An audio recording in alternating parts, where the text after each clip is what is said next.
มากินแล้ว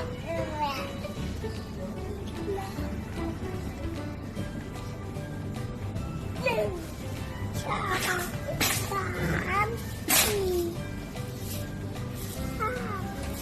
หก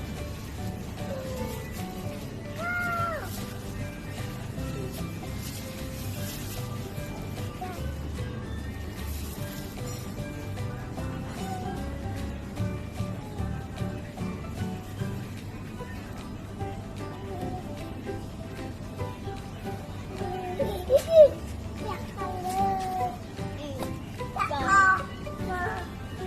หัว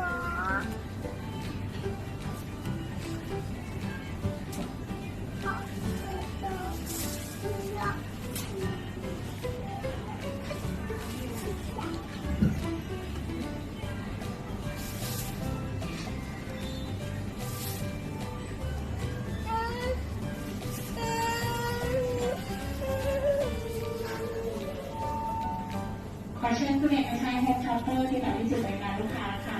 ขอเชิญคุณ ร้านนี้อะไร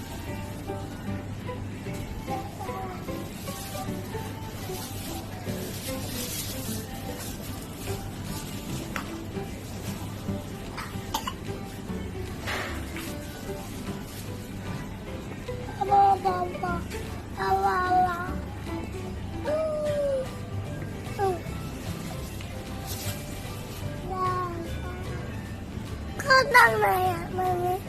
เขาอะไรอ่ะเขาตั้งไหนอ่ะมันมีเขาตั้งไหนอ่ะเขาตั้งเขาตั้งไหนอ่ะเขาตั้งไหนอ่ะมันมีเขาตั้งไหน มันยังไม่เปิดอ่ะลูก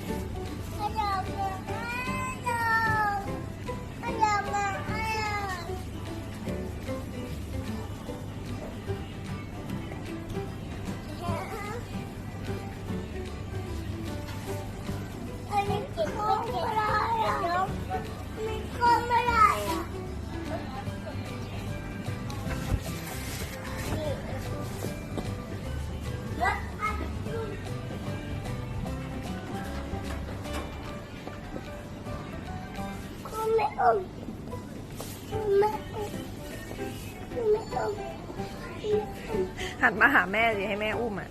นะหันมาหามามีสิครับอะ